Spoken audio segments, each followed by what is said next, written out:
Welcome aboard. Welcome to the podcast. It's time for Haack Talk with Jerry Haack.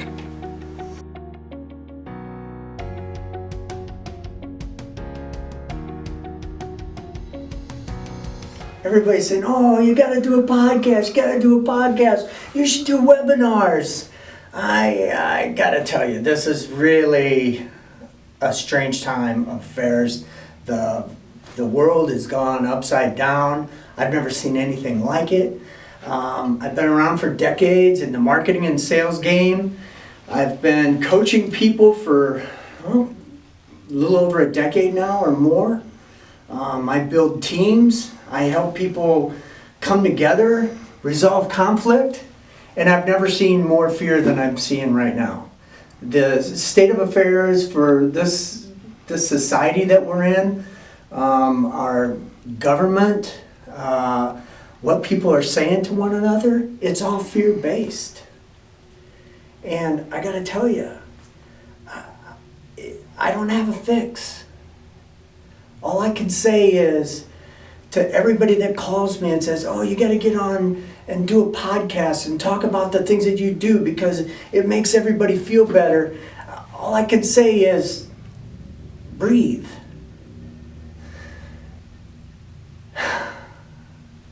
Freaking breathe. I mean, shit. Everybody's so freaking uptight right now. And there's two ways of being. And you could look at the psychology behind this, the psychiatry behind this. There's either the love mode or the fear mode. And out of that, there's all kinds of different types of emotions that come out of that. When you're in the love mode, the best thing I can say to you is, have you ever held a baby? Have you ever felt what it feels like to hold a child? Or to hold somebody that you really love? That's joy. Nobody can do anything to you in that state of being. Nobody. And then there's the other part. The part where we're living up here in our head. And it's total focus on what we don't want to have happen. It's fear. And when we're in that state of mind, we're not breathing. And when oxygen stops going to the old noggin up here, the brain, blood stops flowing up there. Cortisol releases into our bloodstream, anxiety ensues. So, maybe the fear looks like anger. I'm really upset right now. But underneath it, it's fear. Or maybe you just freeze. It's flight, freeze. Our amygdala, it's how we're wired, you know? We've got the limbic system in our brain. The limbic system houses a little gland called the amygdala. In that amygdala, the amygdala is our oldest part of our brain. So one of the reasons why I named my coaching model Primal Leadership Business Coaching is because the oldest part of our brain is our primal brain, our limbic system. And inside of that is housed the amygdala. And the amygdala kept us from getting eaten by the saber-toothed tigers a long time ago, you know?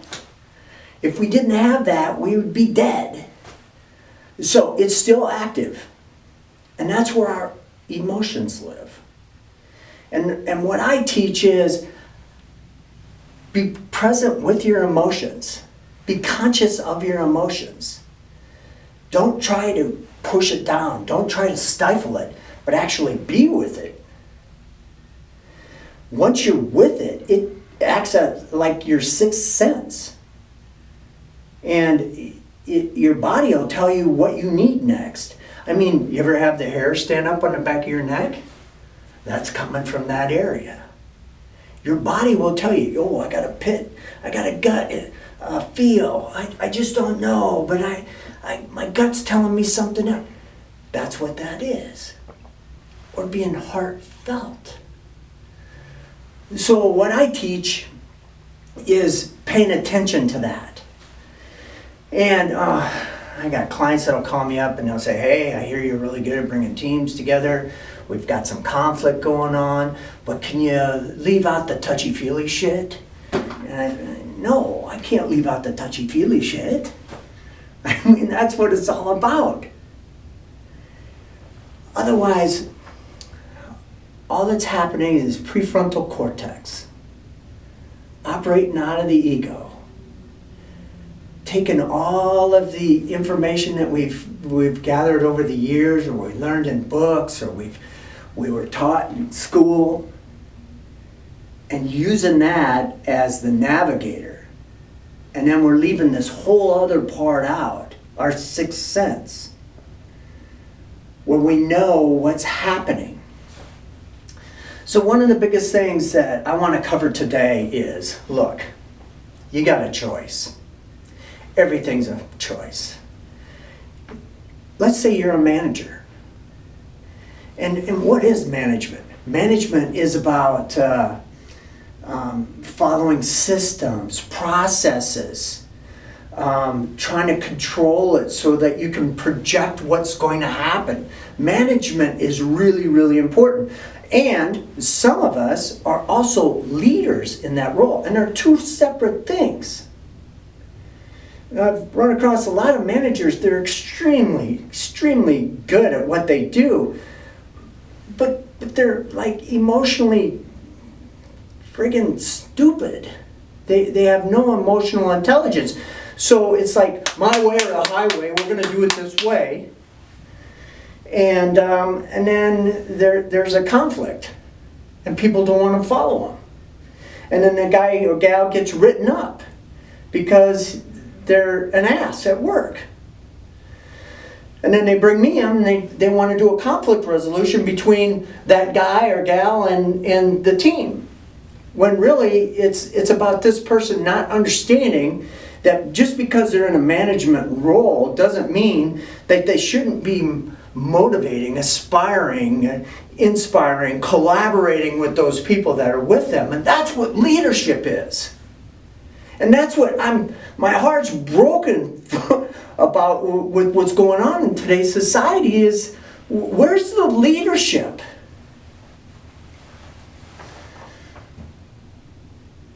Where's the vision? What are we following? What are we believing in? Where's that heartfelt belief? You know? So, for me, that's what love is.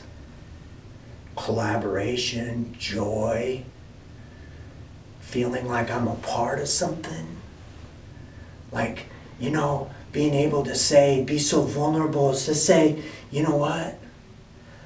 This really scares me, but I trust that you got my back, so I'm all in and I'm going to go. Because I see the vision, I believe in the plan, I'm going to follow. That's really what the love mode looks like to me. Versus the fear mode. Hey, it's my way or the highway. We've got these systems in place, and you're not following the systems, so therefore, you're bad. Or you're failing. Or you suck. So I guess what I'm trying to say in this podcast is it's a choice. Everything's a choice. How I feel is a choice. So it's a choice, you see, to be angry. I can feel angry, but it's a choice for me to act out the anger. And if I'm a leader, or I'm trying to lead a team, and things are getting dicey, it's really a choice whether or not I'm going to be an asswipe at that moment, or to actually take a step back and be able to collaborate with the people I'm trying to motivate and inspire. That takes vulnerability. What's really important is being vulnerable as a leader And that's difficult for me because I want to be, I'm a hyperachiever and I'm a controller and I make things happen and I like impact, so I try to control everything. And for me to be vulnerable, sometimes it feels like I'm being weak, and it's just not true. It's just not true. So when I teach vulnerability, I really want people to embrace the fact that there are these emotions that are attached to how we function. So I've had a lot of people challenging me on the fact that there are way more than 5 emotions, but in the interest of teaching and in the interest of coaching another human being on understanding what's happening to them emotionally, I've cut it down to 5. And some of this that I'm going to get into is taken from different books, and I'll tell you about the books that you should read. But I rhyme it for us guys because we're a little bit, slow when it comes to really grasping this. No offense, fellas. But mad is anger. Sad is grief. And glad is joy. Okay? So mad, sad, glad, fear. And then the big one is shame. And Dr. Brene Brown has done, 15 years worth of research on shame right now. So this isn't woo-woo BS that the touchy-feelies don't want to hear about. This is science. That this encompasses about everything. Either we've got anger, grief, joy, fear, shame going on. It pretty much covers the whole gamut. And I had like 220 people at a workshop once. And a couple of my psychiatrist friends were sitting out there and they said, Jerry, there's more than 5 emotions. It's true. It's true. We're capable of so much feeling. And yet in the workplace, that's the part. It's not wanted. Oh, you're too emotional as a leader. I call BS on that. Come on. If we can't be vulnerable enough, and I'm not saying bad behavior is okay. If somebody blows their top and raises their voice or pounds a desk, that's bad behavior. When it happens, not if, but when it happens, that's when you got to get control of yourself and say, hey, I apologize the way that came out. I was a little too emotional there. My apologies. I didn't mean to be angry in that way. I'm feeling it right now. What I'm also feeling is a great amount of fear. For example, if we don't get this project back going again and get back under budget and get our projections back higher, I'm going to have to cut people loose. You see how I did that? Instead of just freaking out. Being vulnerable takes a lot of practice to know and understand what it is that you're feeling. So I'll just give you an example, and I've seen this exercise and I've seen it work, where the person in charge got up in front of the group and said, look, I'm scared. Right now, we're pacing 20% below what we were projected to be doing at this time.